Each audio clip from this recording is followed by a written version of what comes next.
Welcome to the funnel effect. Today we're not just looking at a medical study. We're sort of stepping into a time machine, really. We're going back to a moment when the rules of cardiology were being rewritten in real time. Right in front of everyone's eyes. Exactly. And I want to read the full citation of our source material right at the top because, honestly, this document is a cornerstone. It really deserves the spotlight. We're looking at effects of clopidogrel in addition to aspirin in patients with acute coronary syndromes without ST segment elevation. A bit of a mouthful, but every word there is important. Every single word. And this was published in the New England Journal of Medicine, volume 345, number 7, on August 16th, 2001. So we're going back a couple of decades here. We are. The authors listed on the manuscript writing committee they're massive names in the field. Salim Yusuf, Feng Zhao, Shamir Ameda, Susan Krolovicius, Gianni Tognoni, and Keith Fox.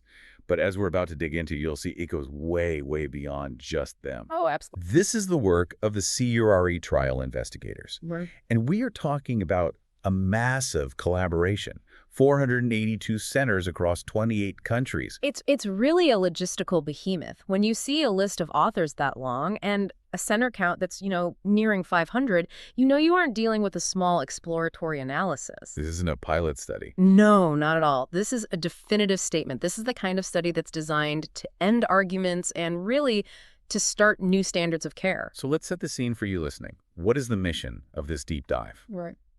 We are stepping back into the late 90s, early 2000s, right into the middle of a huge battle against recurrent heart attacks.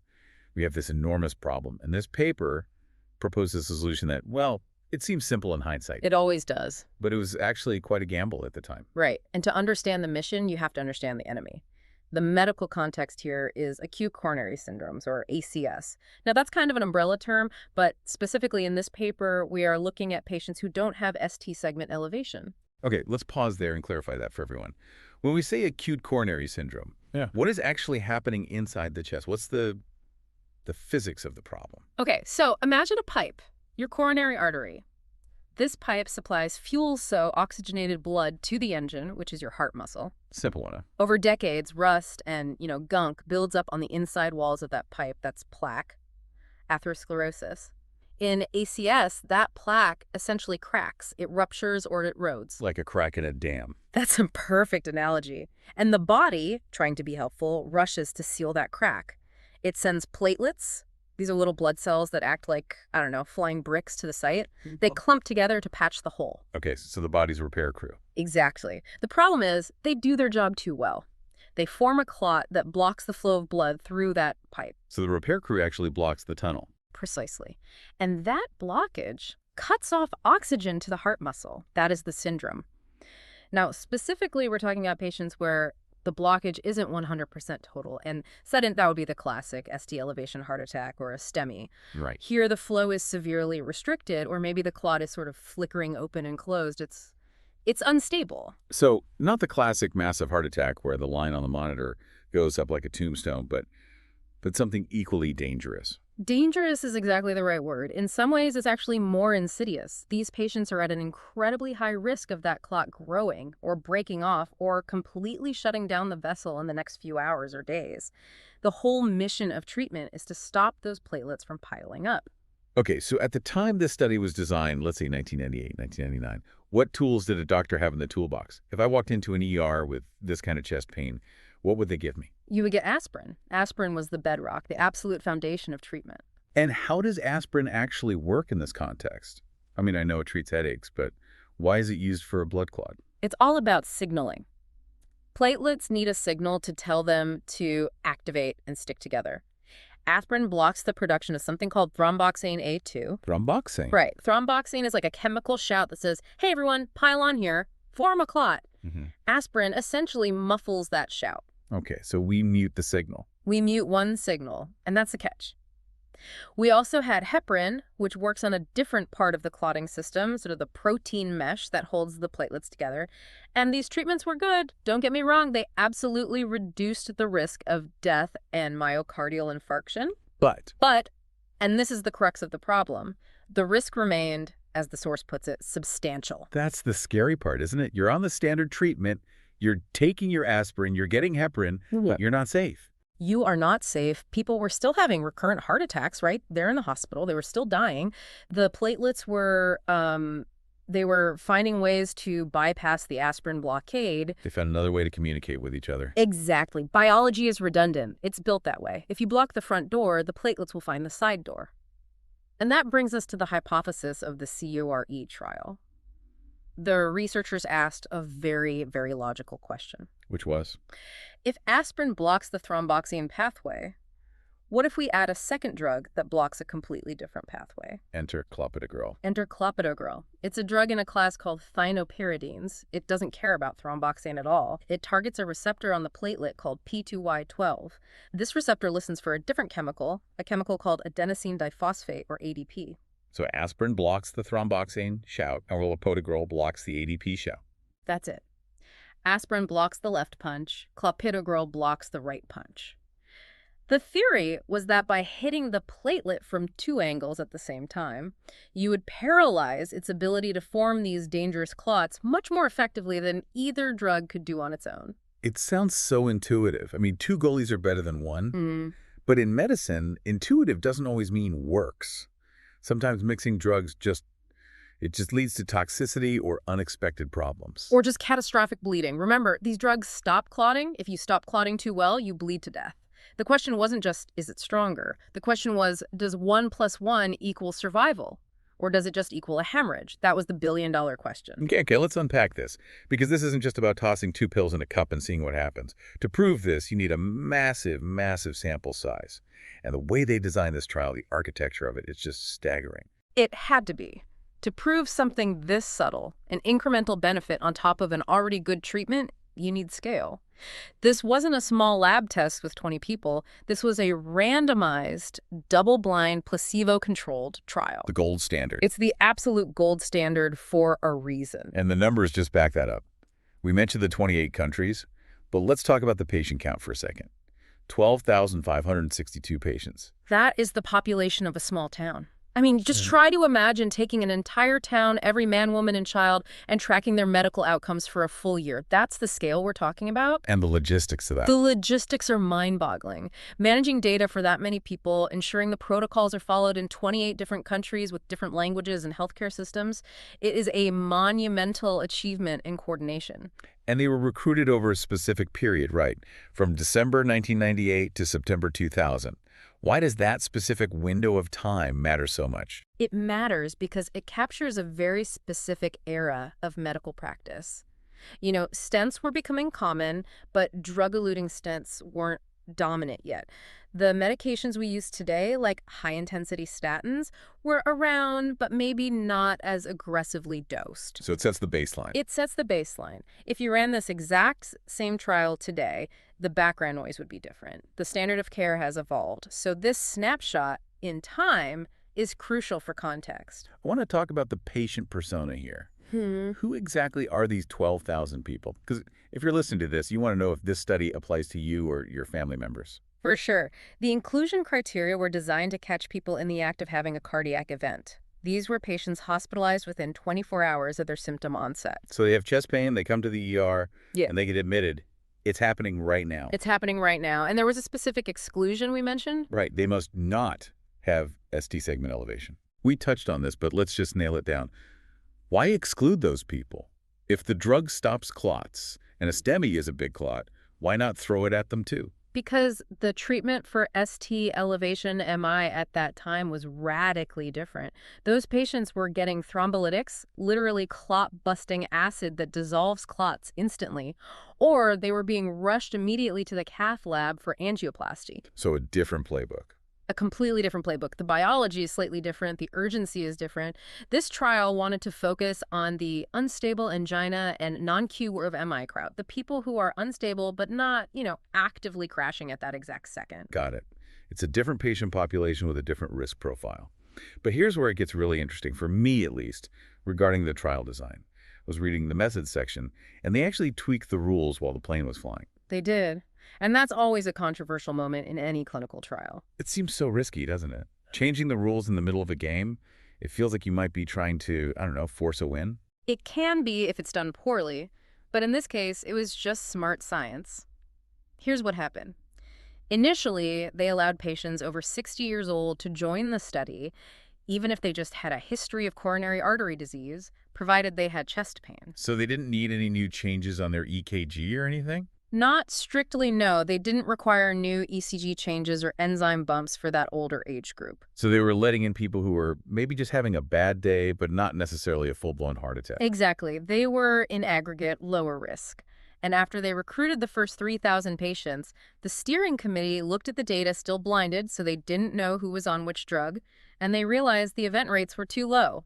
Event rates. So that means not enough people were having heart attacks or dying in the study. Correct. Which, on one hand, sounds like a good thing for the patients, Right. but it's a disaster for a study. If nobody gets sick, you can't prove your drug prevents sickness. You need a certain number of bad events to happen to be able to mathematically prove that drug A is better than drug B. Ah, I see. It's a signal-to-noise ratio problem. If the room is totally silent, you can't test your noise-canceling headphones. That is a perfect analogy. This is exactly it. So they tightened the screws. For the rest of the trial, they required patients to have objective evidence of high risk, Meaning? meaning either ECG changes like ST depression or T-wave inversion, or elevated cardiac enzymes like troponin or creatine kinase. They wanted to make sure they were testing the drug on people who are actually in the danger zone. That makes a lot of sense. Yeah. It ensures that if we see a benefit, we know it's real. Now let's talk about the protocol. We have two groups, Group A and Group B. What happened to them? Okay, so first, everyone got aspirin. That's the baseline. The recommended dose was 75 to 325 milligrams daily. This is so important, we aren't testing Clopidogrel instead of aspirin. We're testing it on top of aspirin. So Group A is the +1 group. Right. Group A got the experimental treatment, Clopidogrel, but, and this is key, they didn't just start with a daily pill. They got a loading dose of 300 milligrams immediately. That sounds like a lot. Why the megadose up front? It is a lot. It's 4 times the daily maintenance dose. The reason is pharmacokinetics, how the drug moves through your body. Clopidogrel is what we call a prodrug. It's not active when you swallow it. It needs to be processed by the liver before it becomes active. I see. And if you just give the standard 75 milligram dose, it takes several days to build up enough of that active drug in the blood to block those platelet receptors effectively. But these patients are in the ER now. They're at risk now. They don't have 3 days. Exactly. You might not have 3 hours.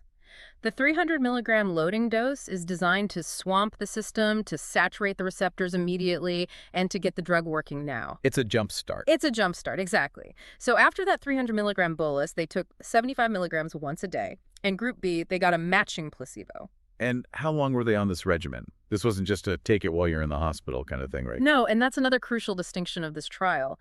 The treatment lasted anywhere from 3 to 12 months. The mean duration was 9 months. Yeah. So this wasn't just testing if Clopidogrel could get you out of the ER alive. It was testing long-term maintenance. Could we keep your arteries open for the next year? So we have a massive study, a tightened protocol ensuring high-risk patients, and a long-term treatment plan. The big question, the one everyone was waiting for back in 2001, did it work? It worked, and it worked convincingly. Okay, let's get into the results. Let's look at the first primary outcome. Now, in medical speak, this is a composite endpoint. It's a bucket containing 3 very bad things. 3 things you never want to have. Exactly. Death from cardiovascular causes, non-fatal myocardial infarction. That's a heart attack or stroke. Correct. This is standard for cardiology trials. We group these together because they all stem from the same root cause of clot, and they're all outcomes we are desperate to avoid. If any one of those 3 things happened to a patient, they triggered the endpoint for the study. Okay, hit us with the numbers. In the placebo group, and remember, these people are taking aspirin, so they aren't untreated, 11.4% of them suffered one of these events. That's 719 patients. Yeah. Okay, 11.4%. That's more than 1 in 10. That really highlights how dangerous this condition is, even with standard treatment. It's a very high residual risk. It's scary. Now look at the Clopidogrel group. The rate dropped to 9.3%. That's 582 patients. 9.3% versus 11.4. On the surface, just looking at the percentages, that's a 2.1% absolute difference. To a layperson, 2% might sound small. Oh, I only improved my odds by 2%. But in the world of statistics, that's massive, isn't it? It is absolutely massive. You have to look at it in terms of relative risk. When you calculate the relative risk, or RR, it comes out to 0.80. Right. What that translates to is a 20% relative risk reduction. Wow. You have sliced a fifth of the risk away just by adding this second pill. A fifth of the risk gone. That really puts it in perspective. And the statistical certainty was just, I mean, it was ironclad. The p-value was less than 0.001. For those of us who maybe skipped statistics class or haven't thought about it since college, translate that p-value. What does less than 0.001 actually tell us? It tells us about the probability of luck. It means there is less than a 1 in 1,000 chance that this result happened by accident. So it's real. It's real. If you ran this trial 1,000 times, 999 times, you would see a benefit. It confirms that the difference isn't just random noise, it's a true effect of the drug. And they didn't stop there. There was also a second primary outcome. Right. They broadened the net a little bit. They took that first bucket death, MI, stroke, and they added a fourth component. Refractory ischemia. Refractory ischemia. That sounds intense. What does it actually mean for the patient lying in the bed? Ischemia is lack of blood flow, which causes pain. Refractory means it's stubborn, it's not responding to the standard treatment. So this is a patient who is having severe chest pain. Their ECG is changing for the worse. They're on medications like nitrates to open the vessels, but the pain just won't stop. It forces the doctors to do something drastic, like rush them to the cath lab or give those dangerous clot busters we talked about earlier. So avoiding that is definitely a good thing. It means avoiding emergency procedures and all the risks that come with them.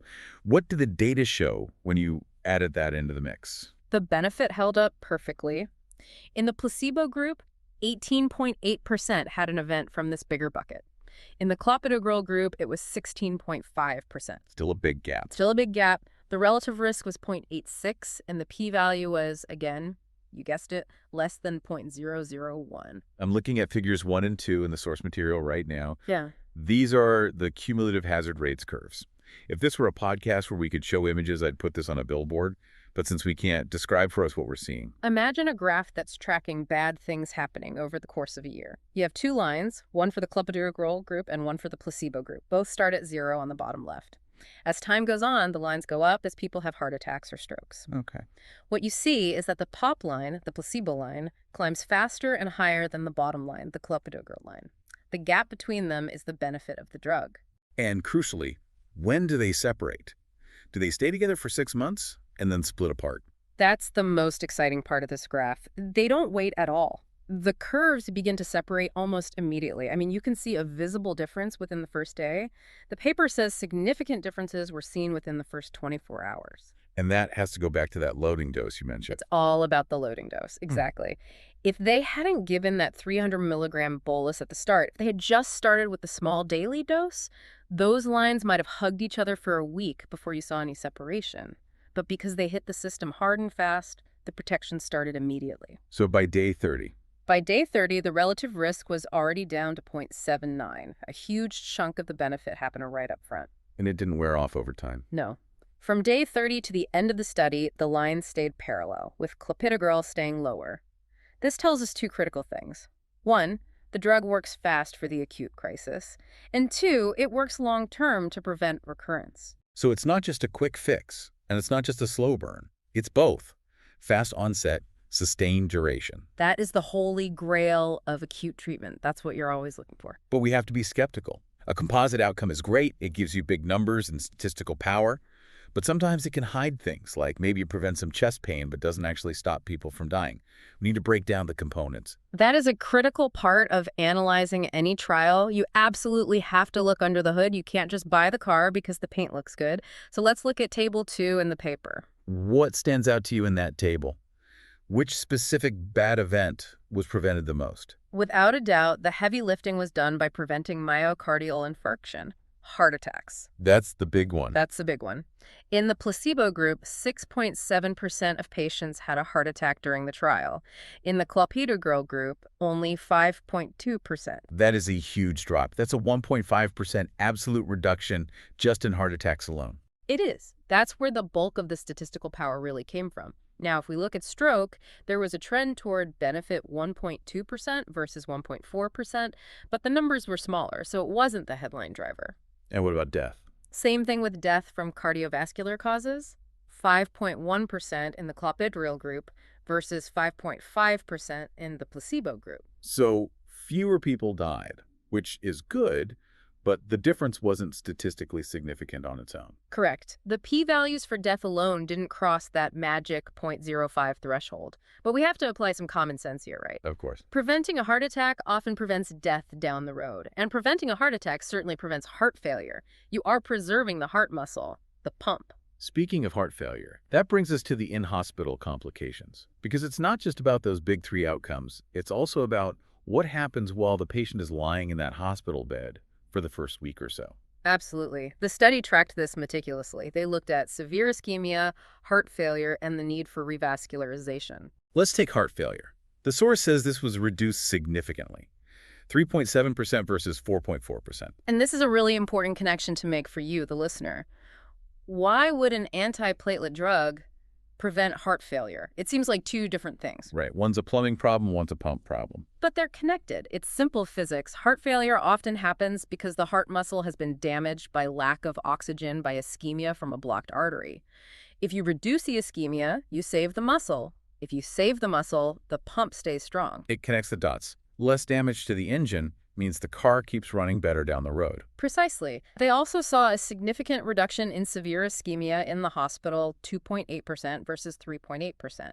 And interestingly, revascularization. This is the bypass surgeries and the stents. Right. Overall, there were slightly fewer procedures in the Clopidogrel group, but the real difference was when they happened. There were significantly fewer revascularization procedures performed during the initial hospitalization, 20.8% versus 22.7%. So taking the drug meant doctors felt less need to rush the patient into surgery immediately.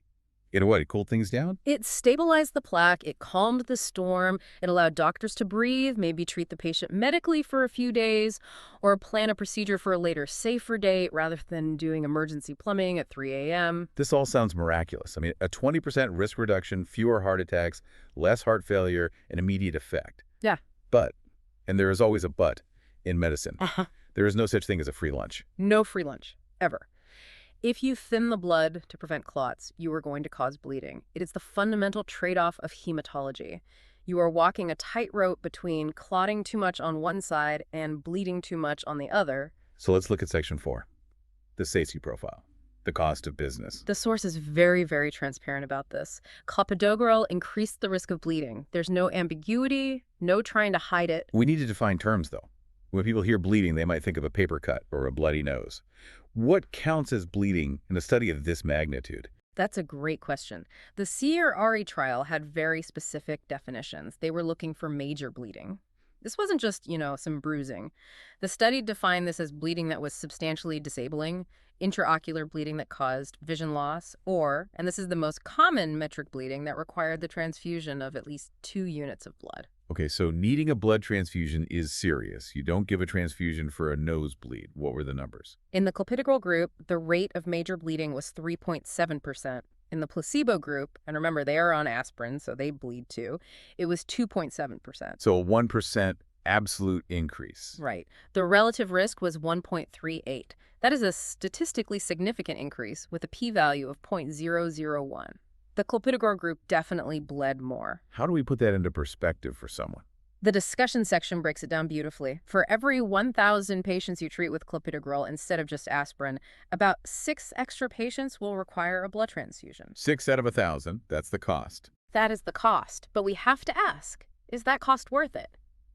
And to answer that, we have to look at the severity of the bleeding. Did anyone die from it? That is the crucial distinction, isn't it? Life-threatening bleeding. It's the whole ballgame. The study had a specific category for this. Life-threatening bleeding included fatal bleeds, intracranial hemorrhages, so bleeding in the brain, or a massive drop in hemoglobin of 5 grams per deciliter. And the numbers there. 2.1% in the clopidogrel group versus 1.8% in the placebo group. That was pretty close. It is very close. The p-value was 0.13. In statistics, anything above 0.05 is generally considered not significant. It means that small difference could easily be due to chance. So to be clear, major bleeding, meaning transfusions, went up, but life-threatening bleeding did not significantly increase. That's the key finding on the safety side. Yes, more bleeding, but not more deadly bleeding. And specifically hemorrhagic stroke. I mean, that's the nightmare scenario causing a bleed in the brain. There was no excess rate of hemorrhagic stroke observed. That is a huge sigh of relief for everyone. If the drug caused strokes, it would be a non-starter. You can't give a drug to prevent a stroke that ends up causing a different kind of stroke. So if they were bleeding, but not dying from it, and not having brain bleeds, where were they bleeding from? Table 3 has the details. It was primarily two places. First, gastrointestinal hemorrhages, so stomach bleeds. And second, bleeding at arterial puncture sites. Arterial puncture sites, what does it mean? Remember, many of these patients are getting angiograms. Doctors are sticking needles into their femoral arteries, usually in the groin, to thread catheters up to the heart. Right. Well, if you are on two powerful blood thinners, those puncture sites are going to ooze. They're going to form hematomas, which are large bruises. It's a known complication. That makes practical sense. It's manageable, but it's messy. Exactly. Wow. It's a complication, but if you ask a cardiologist, or most patients, they would take a bruised groin or even a transfusion over a dead heart muscle any day of the week. So we've established the efficacy, and we've established the safety trade-off. But now we have to ask, does it work for everyone? Or are there specific types of people who benefit more than others? This is where Section 5 comes in. Subgroups and consistency. I always worry about these big trials. Sometimes you find out years later that, oh, it worked great for men, but it did nothing for women. Or it worked for young people, but was actually dangerous for the elderly. Did CORE look at this? The CORE investigators were all over this. They anticipated this exact criticism. They did a rigorous subgroup analysis, which is visualized beautifully in Figure 4 of the paper. What's the verdict? Consistency. Remarkable consistency across the board. Walk us through it. What about age? It worked for patients under 65, and it worked for patients over 65. The benefit was preserved, no difference. Gender. It worked for men, and it worked for women. This is so important because women are often underrepresented in cardiac trials, or the results don't apply, but CORE had a robust female population, and the data held up perfectly. Okay, what about people on other medications? Like if you're already on a beta blocker or a lipid-lowering drug, a statin. It didn't matter. The benefit was there regardless of whether they were on beta blockers, statins, or heparin. This suggests the mechanism of clopidogrel is truly independent and additive. It's adding value on top of everything else. It doesn't clash with the other standard therapies. There is one subgroup that is particularly tricky, though, the surgical patients.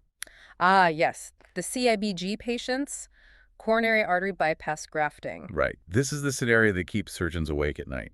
You come into the hospital with chest pain. The cardiologist starts you on Clopidogrel and aspirin, loading up the system. And then the angiogram shows you have 3 blocked arteries and you need open heart surgery. Yeah. Now you have a big problem. You do. You're loaded up on powerful blood thinners and you're about to have major surgery. That is the surgeon's nightmare, right? Right. You cut into a patient on Clopidogrel and they just weep blood from every tissue. It's a very challenging situation. And the study looked at this specifically. What they found is that timing is everything. Explain that. If the patients stopped taking the drug more than 5 days before their surgery, there was no excess bleeding compared to the placebo group. The drug has time to wash out of the system. Your body makes new platelets every 7 to 10 days, so after 5 days, you have enough new, fresh platelets that can clot normally. But you don't always have 5 days. Sometimes you need that surgery now. Correct.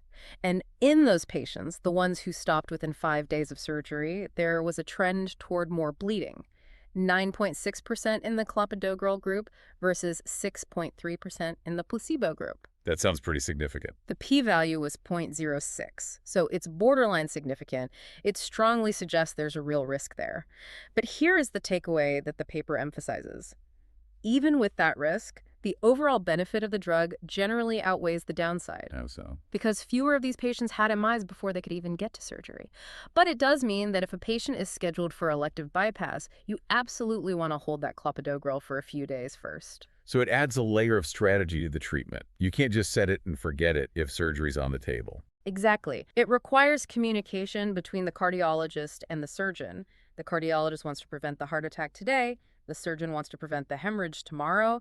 They have to work together to balance that risk. So we've covered the design, the results, the safety, and the subgroups.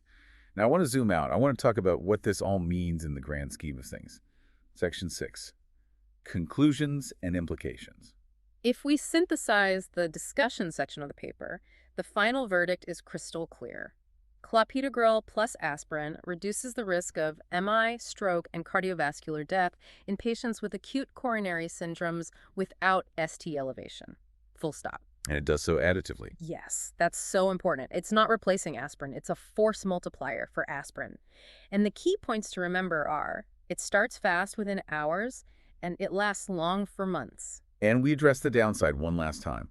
You will see more major bleeding. Specifically, you'll see more transfusions, but you won't see more fatal bleeds or strokes. That is the calculus. That's the deal you're making. I love the title of this show, The Funnel Effect, because that's really what this study represents in the history of medicine. It is a perfect example. Think about the massive amount of data here. 12,000 patients, 28 countries, thousands and thousands of pages of case report forms. All of that complexity, all of that biological variation is funneled down into a single, simple, actionable clinical practice change. Before this study, you'd give aspirin and you'd hope. After this study, you give aspirin and Clopidogrel. It changed the default setting for doctors around the entire world. It also shifted the mindset from short-term survival to long-term prevention. Remember, the mean duration of therapy was 9 months. This study told doctors, don't just patch them up and send them home, protect them for the year ahead. It recognized that ACS isn't just a single event. It's a chronic condition with a very high risk of recurrence. That is a profound shift. It stops being about the attack and starts being about the syndrome. Exactly. And it paved the way for what we now call dual antiplatelet therapy, or DAPT, that became the absolute standard of care for stenting and ACS for the next 2 decades. This paper is the foundation that thousands of other papers were built on. So let's wrap this all up. If you are listening to this, what is the one single thing you need to take away from this deep dive? The takeaway is that in acute coronary syndromes without ST elevation, adding clopidogrel to aspirin prevents 20% of major cardiovascular events compared to aspirin alone. It is a powerful, life-saving intervention, period. And here's the thought I want to leave you with. We often want medicine to be perfect. We want the magic bullet that cures the disease with 0 side effects. But the CURE trial shows us the reality of medicine. It's a negotiation with the body. It's always a negotiation. We accept a higher chance of needing a blood transfusion, which is a manageable complication in exchange for avoiding the much higher catastrophic risk of a heart attack. It's a calculated trade, and in this case, the math saves lives. Medicine is rarely a free lunch, but sometimes it's a pretty good bargain. Thank you for watching The Funnel Effect.